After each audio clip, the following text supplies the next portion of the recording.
সুমন সকাল 11টায় তিনি হোটেল নাজ গার্ডেন থেকে বের হবেন। এরপরে সড়ক পথে সিরাজগঞ্জে যাওয়ার সময় বগুড়ার শাহজাহানপুর এলাকায় পথসভায় বক্তব্য রাখবেন এবং শেরপুরের ধুনুট মোড়ে পথসভায় বক্তব্য রাখবেন বলে আমরা জানতে পেরেছি। আমরা রয়েছি শাহজাহানপুরে, যেখানে উপজেলা বিএনপি কার্যালয়ের সামনে পথসভার আয়োজন করা হচ্ছে। এই পথসভায় বিএনপির চেয়ারম্যান তারেক রহমান এবং বগুড়া 7 আসনের সংসদ সদস্য প্রার্থী জনাব তারেক রহমান বক্তব্য রাখবেন। বগুড়া 7 আসনের সংসদ সদস্য প্রার্থী জনাব মোর্শেদ মিল্টন এই পথসভায় বক্তব্য রাখবেন বলে আমরা জানতে পেরেছি। এরপরেই তিনি চলে যাবেন শেরপুরে, যেখানে বগুড়া 5 আসনের সংসদ সদস্য প্রার্থী জিএম সিরাজের সমর্থনে পথসভার আয়োজন করা হয়েছে। সেই পথসভাতেও তিনি বক্তব্য রাখবেন। সেখান থেকে তিনি সরাসরি সিরাজগঞ্জে যাবেন। সিরাজগঞ্জের জনসভায় তার বক্তব্য রাখার কথা রয়েছে।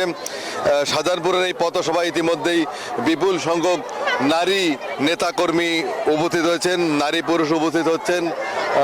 উপজেলার বিভিন্ন এলাকা থেকেই নেতাকর্মী আসবেন।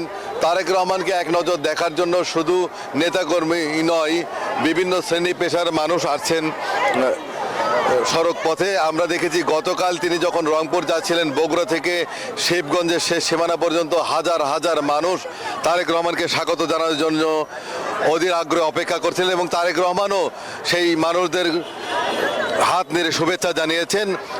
মহাস্থান মোকামতলায় পথসভা শেষে রংপুরের জনসভায় গিয়েছিলেন এবং সেখান থেকে গতকাল রাত 11:30টার দিকে বগুড়া হোটেল নাজ গার্ডেনে তিনি আসেন। সেখানে রাত্রি যাপন শেষে আজকে সকাল 11টার দিকে তিনি সিরাজগঞ্জের পথে যাবেন বলে আমি জানতে পেরেছি। এই ছিল বগুড়া থেকে সর্বশেষ। একই খবর জানতে চলে যাব সিরাজগঞ্জের সহকর্মী সায়েমের কাছে।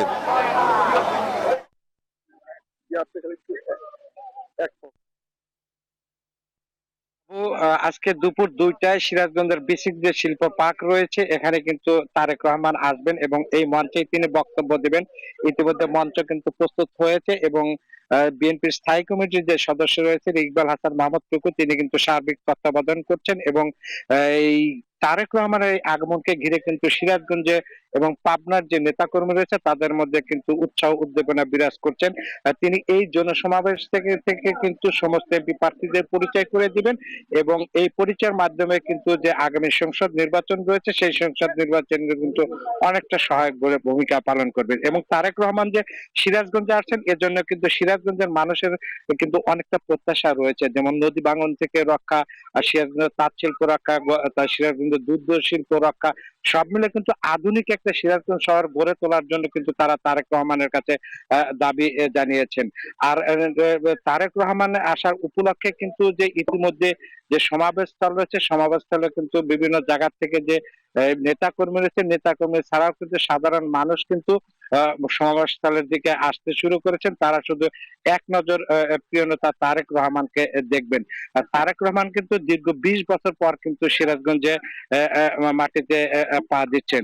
সব মিলিয়ে কিন্তু আসলে তারেক রহমানের যে সফর, এই সফরকে ঘিরে কিন্তু জাতীয় নির্বাচন রয়েছে, যে সেই নির্বাচনে কিন্তু ব্যাপক প্রভাব পড়বে এবং নেতাকর্মীরা বলছেন যে এই নির্বাচনের সমাবেশের মধ্যে তারা কিন্তু আসলে বিএনপির যে আসনগুলো রয়েছে সেই আসনগুলা জয়ের ব্যাপারে সুনিশ্চিত হবে। এই ছিল আমার কাছে সিরাজগঞ্জ থেকে সর্বশেষ। ফিরছি স্টুডিওতে। সামাদ, আপনাকে অনেক ধন্যবাদ।